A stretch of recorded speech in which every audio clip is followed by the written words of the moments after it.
It's a beautiful Thursday morning and the fourth day of the month of September. All right, from our Lagos Network studio today, we'll be looking at ahead of PDP convention, PDP governance stands against Wike's camp. It is a continuation on TMI program, your current affairs and news program, and I am Marcelina Unko. And today, my guest here that we would be analyzing this particular topic together is Comrade Razak Olukoba. Hello, good morning. Thank you very much. He is a political affairs analyst. Thank you so much for coming. It's a pleasure. Okay. Ahead of the PDP will be holding its election national convention on November 15th and 16th in Ibadan, Oyo State, making it the first time the event will take place in the southwest region. The convention is all about strengthening the party's position and ahead of the forthcoming 2027 election by reconciling internal rifts and encouraging defections back into the party fold.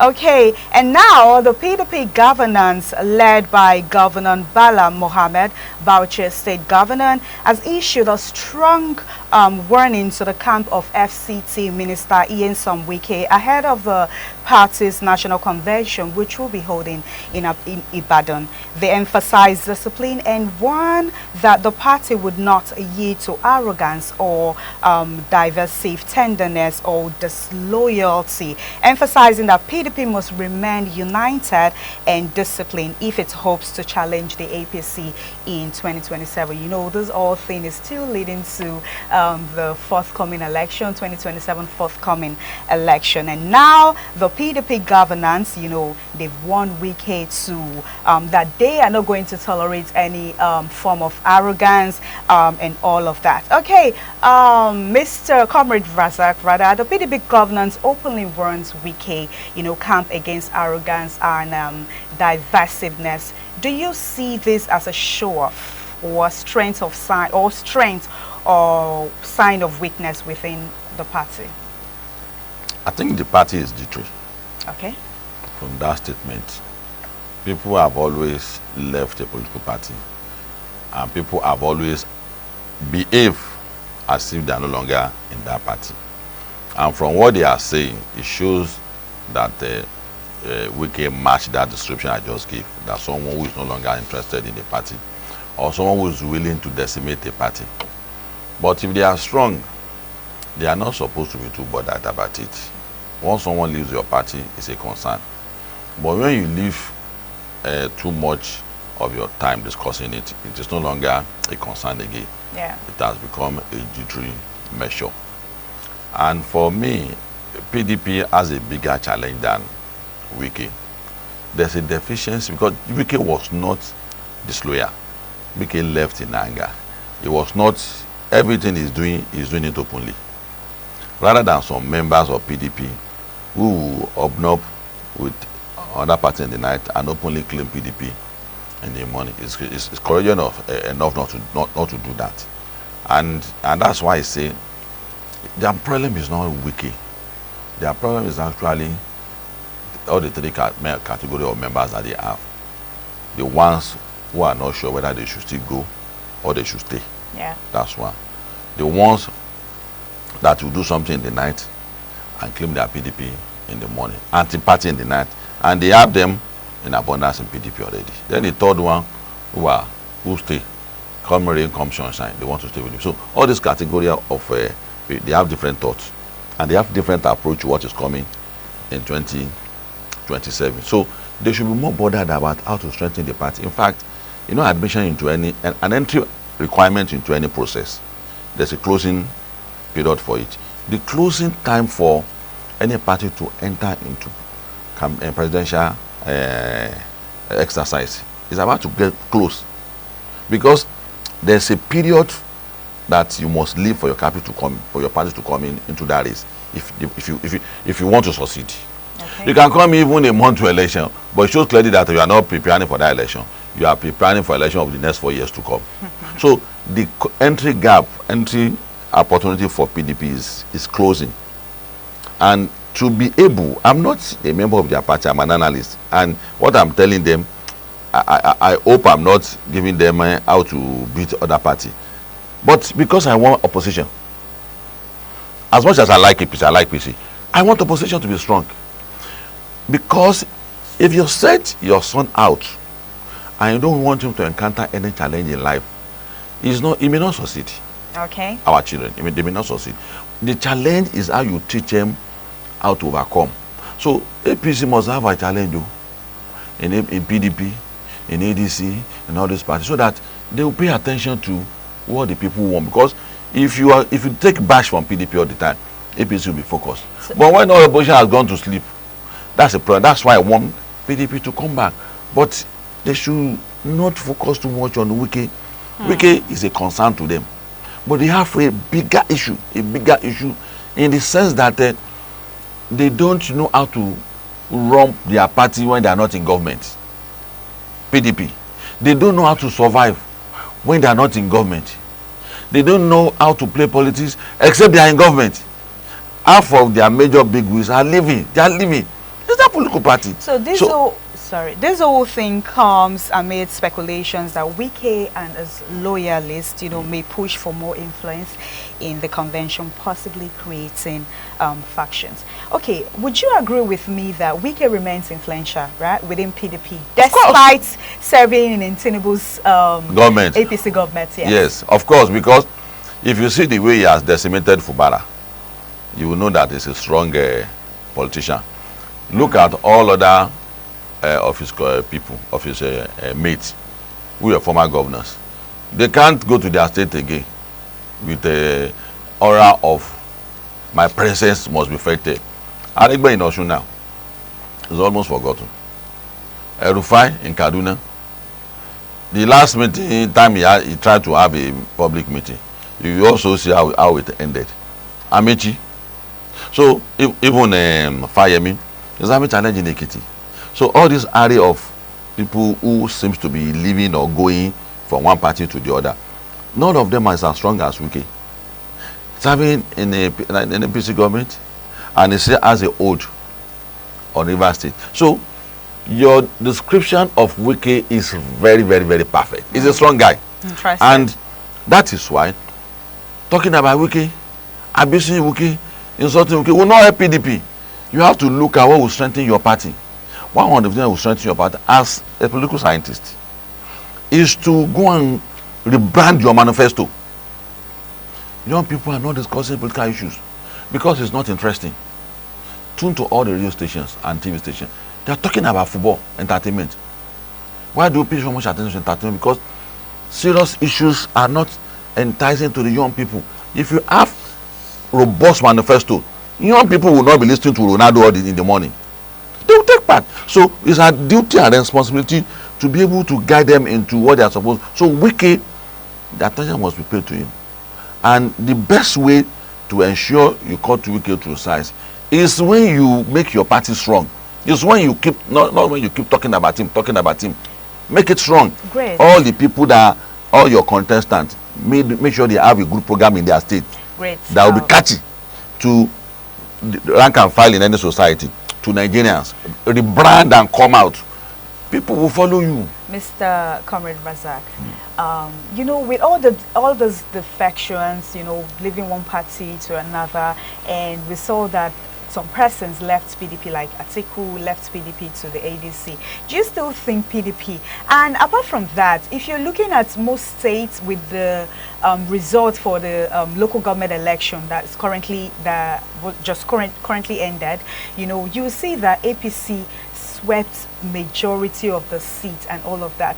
With this whole defection and all people leaving PDP, do you think PDP still stand a chance for the forthcoming 2027? That is why I said there's an entry period to enter in a process. The time PDP is about to get serious now, it's getting late for them to be able to do anything serious for presidential election. It's getting late already, if it's not late. Because you have 36 states to conquer politically. You have people's mind to change, you have to rebrand, because the impression about PDP in Nigeria, they have become an unserious party. Yeah. They have become people who are not used to being in power. And this, which is the definition for PDP now. And they are living in droves. And they used to be a strong opposition to the APC.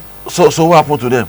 And that is why we have to educate all the political class that if you don't have a strong program for your party, when people get to your party and you are not in party, they will leave.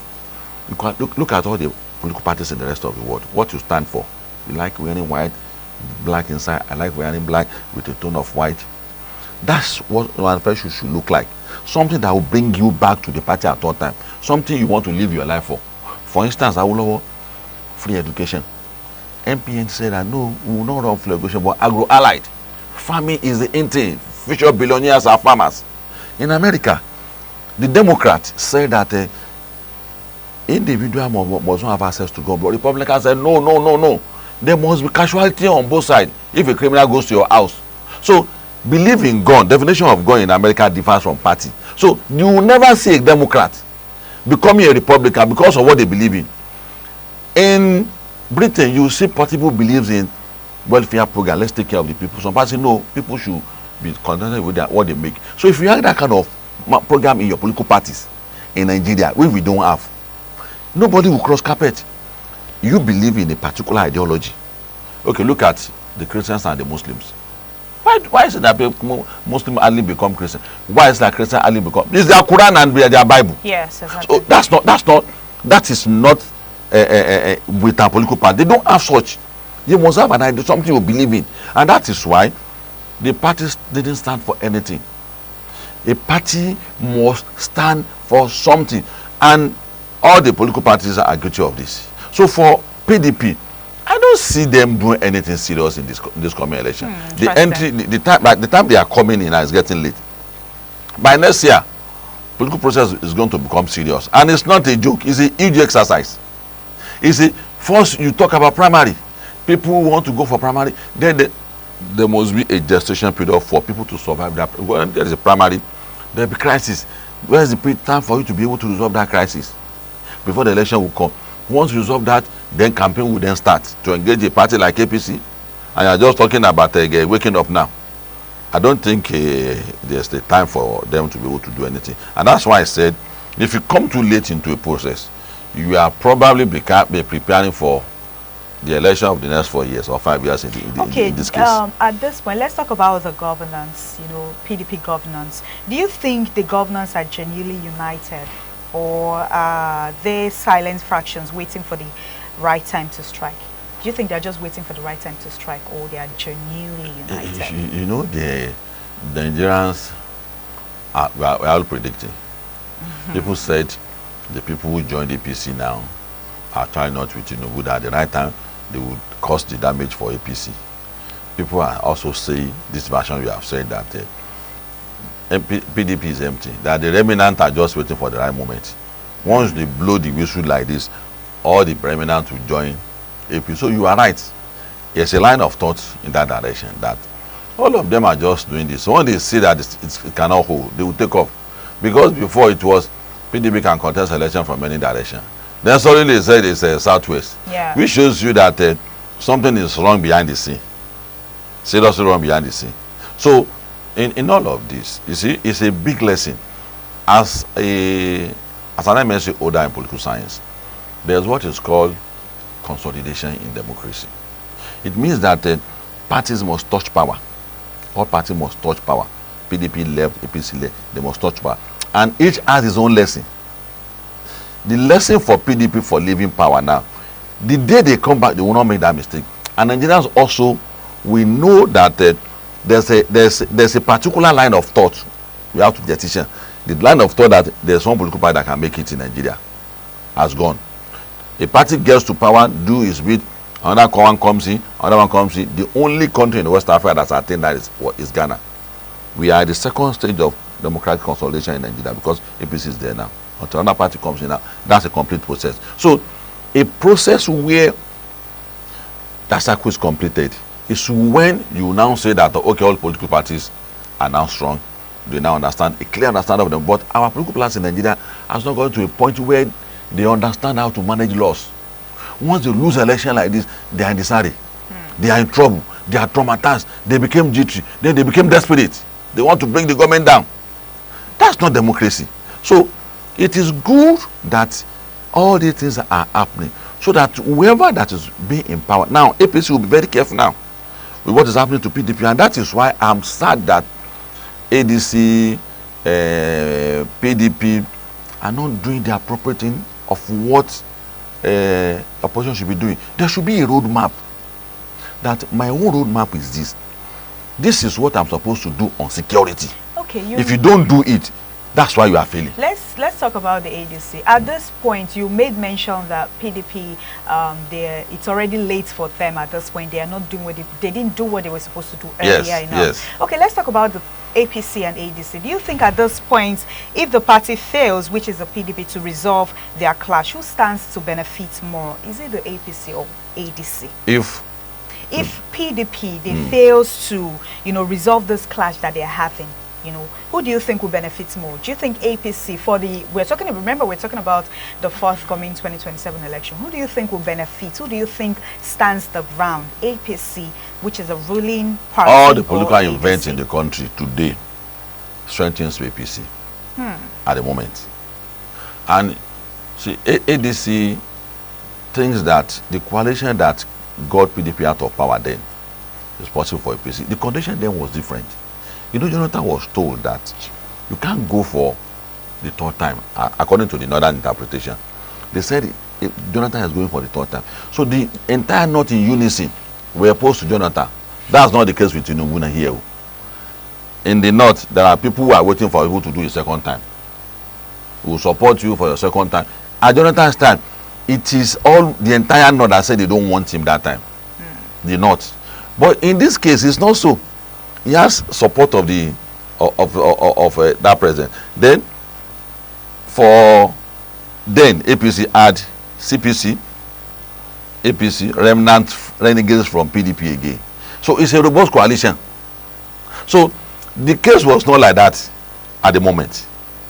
The moment now, incumbent to understand a clear understanding of all political processes. The white tendency is with him. APC tendency is with him. Then the Wike and other PDP, but they are still there, they have not left. Yeah. So it's strong for ADC to make any impact.